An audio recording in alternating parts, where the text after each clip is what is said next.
10 o'clock in the morning here at Site B in lovely Southern California. And after much trial and error, I am happy to have Rob Necronomicon on the OGGM Adventures with me to talk about Terminus. All right, so first off, who are you? And where can we get in contact with you? And what is your tabletop role-playing game secret origin story? I'm Rob Necronomicon. I kind of known for a little bit. I do art for a living, so I have my own shop on drive-through where I sell stock art for RPGs. You can just look up Rob Necronomicon as a publisher if you're interested in see what I do. So I'm also on Twitter and the usual places. So Terminus, I kind of had an idea for this kind of game in 2017, and originally it was going to be an OSR game because I was really getting into the OSR at that stage. And I hadn't seen a lot of, let's say, cyberpunk horror in the OSR, and I thought, well, maybe I should do one. And then it started to cascade and get bigger and bigger. And I ended up publishing it rather strangely with epicfantasy.com or under White Frank, who does a lot of FASERIP retro stuff. Mm-hmm. So he was looking for a writer to, come up with a genre, and I pitched him my kind of everlasting evil city, and he said, "Yep." And I was paid to write and finish the project for the FASERIP system. His FASERIPopedia, which is his version of the license for FASERIP. So yeah, that's how it kind of started and came to being. Cool. Awesome. Why? I mean, when you think FASERIP, obviously you think Marvel superheroes. You think fighting, color shifts, the numbers. We know. No. Do we have a character sheet here on your sample? No, we don't. No, I don't. It's not on the sample, I'm afraid. All right. So it's obviously synonymous with 4-color comic books. And as anybody who's followed this channel for more than 5 minutes knows, FASERIP has such a special place in my heart because of what it is. And growing up, dyslexic, colors worked so much better for me than words. So I love FASERIP. So how does you take 4-color Marvel comics and convert it to post-apocalyptic cyberpunk Mad Max horror? And how does the system translate? That's a good question. Yeah, well, I've always been I've been a bit like yourself. I mean, I've been, gaming for quite a long time. And I remember FASERIP coming out, classic Marvel, shall we say. And I played that to death. I was always fascinated by the system because it was just so simple and quick. And as you said, even though it used a table to, work out the resolution and combat and stuff, it just worked so elegantly. And I'd also seen, I think you said it on one of your videos a long time ago that I can't remember which video, but you said that superheroes, if I remember correctly, I'm paraphrasing, you said that superhero systems were great for pretty much anything. And that struck a chord with me a long time ago. And I said, I mean, yes, there's definitely certain some that you can be bashed into anything. Yes. But it struck a chord, and I, started thinking about that. This is going back quite a while, actually. But I started thinking, yes, well, we could definitely use any type of superhero system for fantasy, horror, Lovecraft, or anything like that. I mean, with a bit of, let's say, customization. And I thought FASERIPopedia would be great for a fantasy game. and then it just was a logical step from superheroes to kind of horror. And many of the character classes you can play in Terminus, of which there are quite a few, you can also you can, let's say, you could, some of them have what's type of power, but it's called the phage. It comes from the origins of the city itself. The phage is as it's manipulated. So there are kind of elements of superheroes in there, albeit it's kind of a dark cyber horror setting with hidden conspiracies in there, which there's a big reveal, but I don't want to give that away unless you're a GM or something. Or but no, we just want to sell it. Yeah, to people, buy his game, guys. Thank you very much. So and it was cool learning experience for me because I hadn't really published anything. I've been writing stuff for myself for years, of course, and this is my first. Do apologize for any noises you hear. There might I have a couple of mad dogs running about that want to play. But yeah, so I got to lay out and do much of the artwork myself. I did all the black and white artwork, and I did the layout, which was an interesting learning experience. So so it was definitely my first foray into the drive through and working with a publisher. So yeah, it was a great experience. Cool. Again, so FASERIP, typical example. Spider-Man lifts the car with his excellent strength because FASERIP is all built around colors and words. So how does that translate again to cyberpunk horror? Billy takes a excellent blow to his chest, doesn't really scream horror. Yeah, I mean, again, though, I think what I did was I made everything a little bit lower powered, as in I brought it down to street level. So when you're making your character, they're very flavorful. Like you've got cultists, Frankenstein type creatures, cultists, all sorts of things. So there's something in there for everyone, I hope. But everything was a little bit lower powered because I kind of kept, if you remember, was it the weapons locker, from Marvel, yes. That kind of street level. So I kind of brought it back down to kind of Spider-Man-ish level, if you will. So you're not going to see the mighty Thor running around that type of power level. Now, some of the alien beings that the Lovecraftian influence can be pretty damn powerful, and I would advise the players to run if they ever meet something along the lines. Gotta have Lovecraft. There's an influence in there, of course, with the cosmic horror. Also a bit of Hellraiser, Cult. There's all my favorite horror RPGs and little Cenobite there. I see.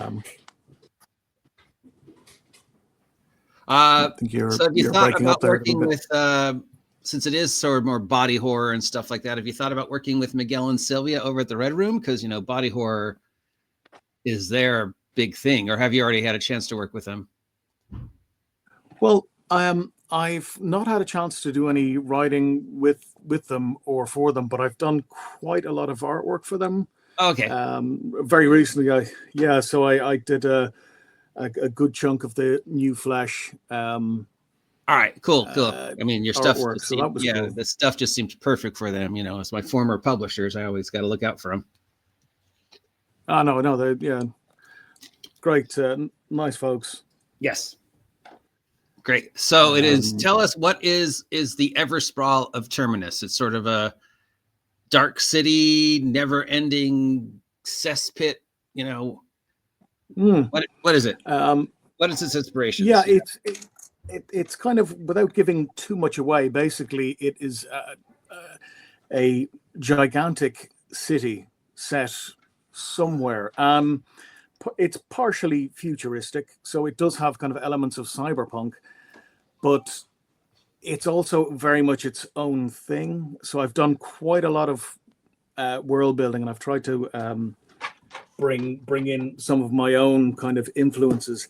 I would say that if anyone is familiar with the old 2000 AD comic, yes, from the, I think there would be somewhat of an influence there with the kind of that kind of satirical humor. You know, everything is, you know, quite dark, but I've definitely kind of ramped it up and brought it into a horror film instead. You know, so the constabulary, which you can see on the cover there, that's that artwork was by the amazing Simon Bisley, the yeah, it does have a publisher. very Judge Dredd feel to it. Yeah, he you know, the publisher wanted Simon Bisley to do the cover, and he did an amazing job. So that kind of epitomizes the kind of, you know, you'll be kind of anti-heroes working against the law. The law themselves are not your friends. So you are definitely anarchists, if you will. I mean, of course, I kept the play open for the to let the GM and the players do what they want. So I didn't want to like make them be all good guys. I didn't want to make them be bad guys per se. But it's up to you how you play within the system.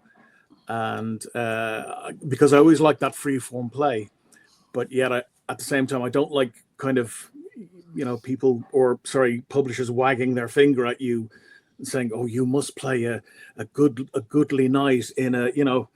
Really, I just want to set out a situation and, you know, put the players in a bad place and let them have at it, because there's a lot of bad things in Terminus, and even beyond the city. When you get out of the city, there's even worse things about. But so yeah, yeah, it does feel like it has a very Judge Dredd, Priest, that type of body horror, cyberpunk, late 80s, early 90s feel to it. Yeah. I mean, I think the 90s kind of role-playing style would definitely be probably my biggest influence. You know, that type of, you know, where people were kind of, it was a little bit the Wild West and experimental in the 90s, I thought. And yes, we weren't so politically correct, shall we say. You know, people just played what they wanted to play, and yes, and that was it.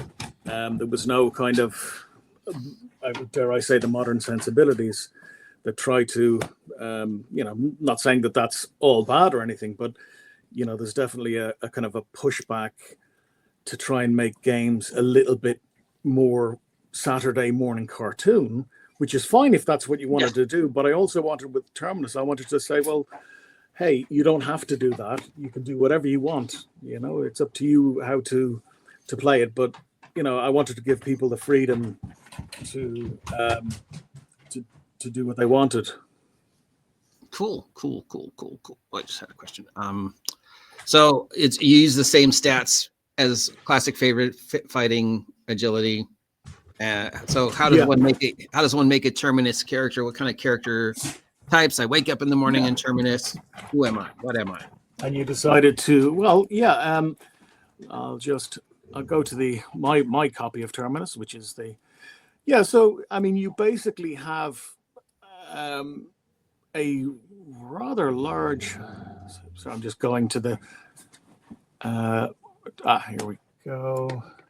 So you have archetypes that you can pick, and I mean, because it's quite a modular system anyway. You could literally just take something from the Marvel system itself if you wish. But I have archetypes that you can play that are specifically designed for Terminus.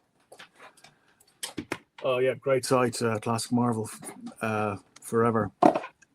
So yeah, you can get the rules there for free. Yes, cool. Yes, all right. So as I was saying, you have like yeah. Sorry, you said there was different characters. You've got a range of character types, like for reborns who are just people smashed into Terminus, with nothing, and they've no memory. There's cultists, zealots who are kind of cultist fighters, criminal element enforcers. You can even play as the police, the constabulary, as I call them, if you wanted to. There's kind of it's called a phager, which is kind of a magic user. Mm-hmm. You can play schizos, naughts, which are explorers, hunter killers, which are bounty hunters, slavers, failed experiments, your Frankenstein type. Cool. So there's a kind of a good array of characters. Then you pick a template, and then you're given your skills, your archetype ability bonuses, your powers if you have any, limitations, derangements. So there's quite a few random tables that you can start in there. That's one thing I did. I added in derangements, which to give derangements and mutations to add a bit of flavor for the setting. Cool. All right, cool. Thank you very much. It sounds fun. I hope people are interested in it. There'll be links down below. You are in Ireland, correct? Yeah, indeed. Yes, I'm 8 hours ahead of you. Have you finally got our timing right? Have you lived there all your life? From little wee Rob. Yep. I've lived. Born and bred. So Ireland. I love to lived in England. Talk this question to people from overseas, especially. Growing up here in the United States, in California, I have one very specific origin story of the history of role playing from I've seen it. Where D&D is the most prominent for the longest period of time. Over there, we know that it was different. So especially in some place like Ireland, which is, kind of cut off and its own little thing. How does the gaming community grow? How do you, get from USA Dungeons and Dragons all the way to England and then all the way to you? And then what is it, what is the history of tabletop role-playing game over there? I guess is what I'm trying to say, Yeah. Wow. That's a very interesting question, and I'll try and be brief. I suppose I was kind of lucky enough. Well, I'm old now, but I'm lucky enough to have kind of grown up in the kind of inception of role playing in Ireland. So you guys were a bit ahead of us, and I think in the mid 80s I started role playing, and that's when there was a boom in Ireland. I think might have been maybe early 80s. I think I was 13 for the first time I ever played a role playing game. One of my friends introduced it to me, and it was the D&D Red Box. Okay, so you did have it. The first game.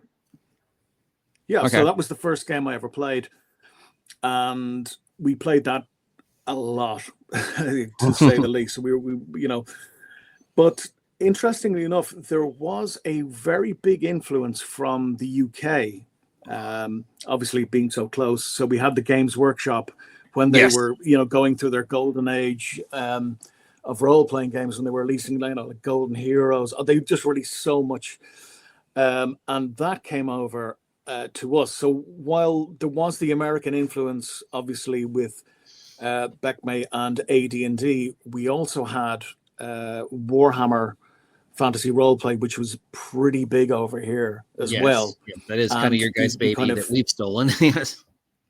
Yeah. But yeah, so that's basically, it took off from there. But D&D has kind of always been the kind of biggest, if you will. Maybe Vampire, I'd say in the 90s had a massive following, and in the kind of early 2000s. But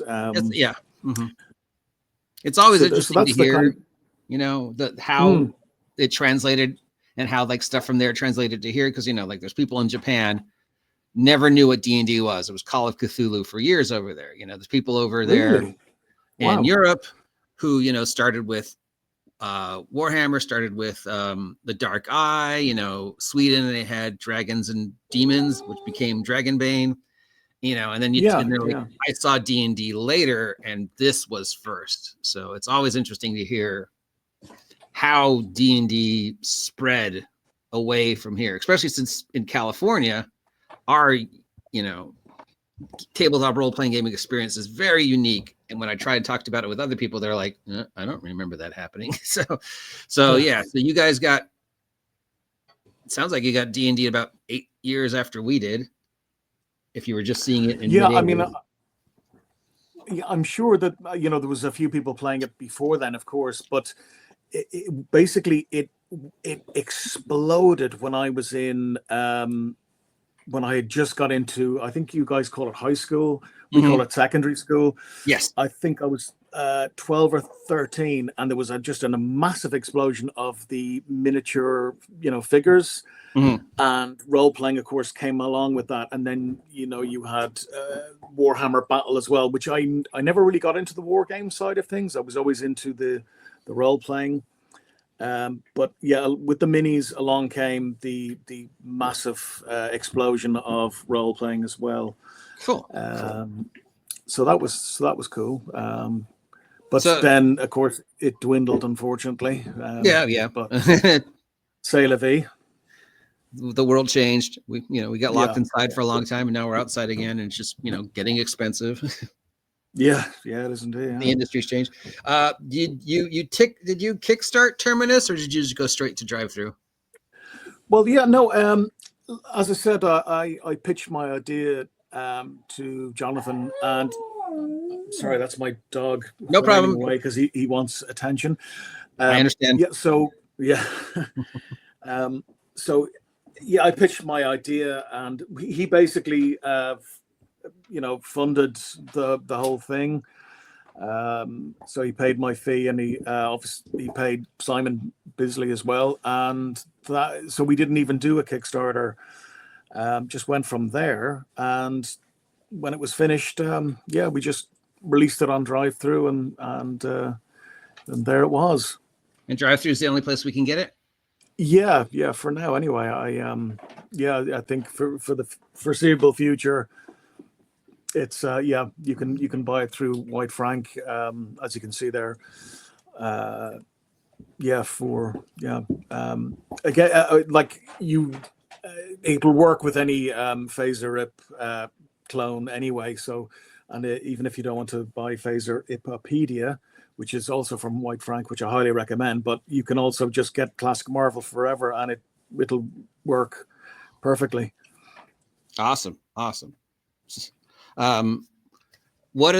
it selling well, and what are the plans for the future for Terminus? It's to be honest, it hasn't sold. It hasn't sold hugely, as I thought it wouldn't. To be honest with you, because it's very niche. Yes, it is very niche, and also there wasn't a lot of buzz about it. So I think we kind of missed the boat on promotion. I'm not the best person at promoting work. And I think White Frank, or should I say epicfantasy.com, Jonathan was very busy at that time. So I think it kind of slipped under the radar. But people that I've ran it for, and even people that I don't know have given me very positive feedback. So I'm very pleased. So it was kind of I'm not too bothered if it didn't sell loads, because I honestly didn't think it would be, because role playing by itself, by its very nature, is a very small thing. And so I hope more people buy it, and I just want people to play the game, and I'd love feedback.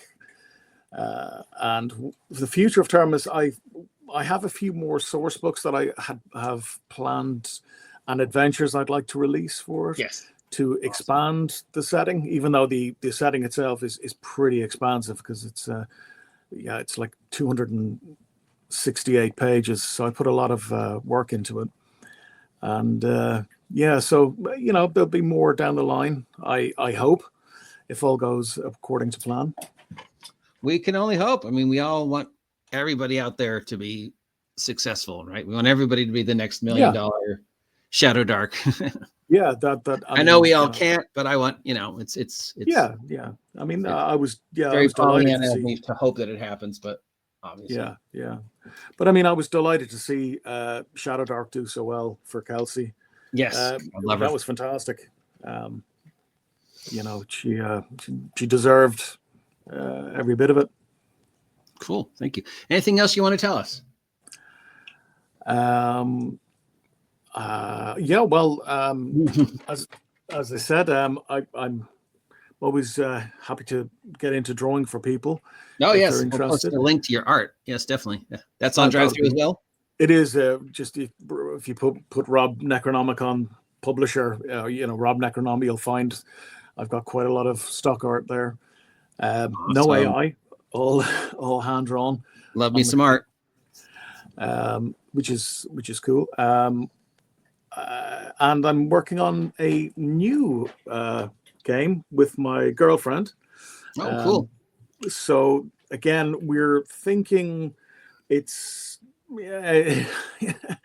be horror again of some kind, but post-apocalyptic fantasy type thing we're working on at the moment. So I hope to have that out at some point. I have to do some drawing for it as well. So, and we'll probably use the Morkborg rules set, but it'll be its own thing and a very kind of probably a bigger game. It's going to be pretty big, and hopefully people will like it.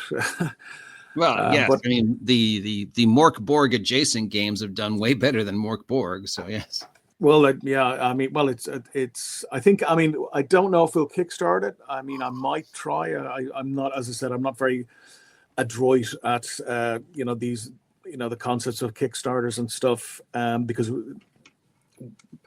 But I suppose we'll see see how that goes. But it's something that I'm working on at the moment. Cool. All right, final question. Yep. Here's the one from left field. We all have one. What is your most ridiculously hilarious tabletop role-playing game story? Mine's Roger and the Fireball. Oh, yes, yeah. Roger and the Fireball. Roger and the Fireball. Oh, are you talking about like it's so ridiculous? Something that ridiculous that whenever you tell it, you can't stop it laughing.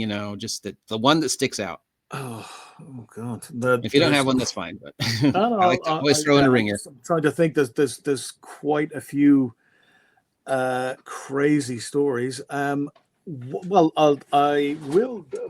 One of the craziest, I suppose, stories that happened to me was when I was playing my first D&D character, who was an evil elf. And he tried to rob a store, a kind of a magical store in a city. And he was attacked by an old lady with a knitting needle, but it was, she had a magic knitting needle, and she basically kicked lumps out of me with this magic knitting needle. It could fire bolts. And here's this big, strong elf guy with the strength of 16 going in. I'll rob this store. This should be easy. And I was only first level, by the way, but I thought it would be easy, to get some easy coin. And she took out this knitting needle and basically fired bolts of God knows what at me, and I had to run. And then she called the city watch. And I was running away and had to dive into the river to try and hide it. Awesome. Yeah, so that was a lot of fun. Because I always love the city adventures. Yes, me too. And then that incidentally that adventure led on to the Isle of Dread, which I love. One of my favorites. yeah, I love it. Dinosaur Pirate Island. We know I love Dinosaur Pirate Island. Yeah. I'm the same. If it's got pirates in it, I'm absolutely. I adore pirates. Yes. Who doesn't? Anything piratey? Only Scrooges don't. Yes. Yeah. All right, thank you, Rob Necronomicon, creator of Terminus. You can find it on Drive-Thru. Rob's on Twitter and on YouTube and all over the place. He's done some work with the Red Room, so you can check out his art there on Wretched New Flesh or New Flesh or whatever Miguel's calling it now. Thank you for taking time out of your evening, because it's 8 hours difference over there, to talk to me. Stay safe over there. And again, thank you. Thank everybody for, waiting on pins and needles for this to happen. We really tried, and it really happened. I don't remember how we led to this, but I'm glad it did. And hopefully we will get a chance to talk to Rob again in the future. Until then, if you appreciate his content, let him know. Links down below. If you appreciate my content, let me know. And I will talk to y'all later. Have a great day. See you soon. Stay safe, LA. Get off my land. And thank you.